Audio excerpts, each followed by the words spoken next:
नून league के रहनुमा नज़ीर चौहान गिरफ्तार। नज़ीर चौहान को खालिद गुजर पर हमला करने के इल्जाम में गिरफ्तार किया गया है। CCPO लाहौर ने नज़ीर चौहान की गिरफ्तारी की तस्दीक भी कर दी है।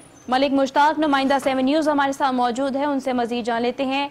मलिक मुश्ताक, बताइएगा, CCPO की जानिब से नज़ीर चौहान की गिरफ्तारी की तस्दीक कर दी गई है, क्या अपडेट्स हैं?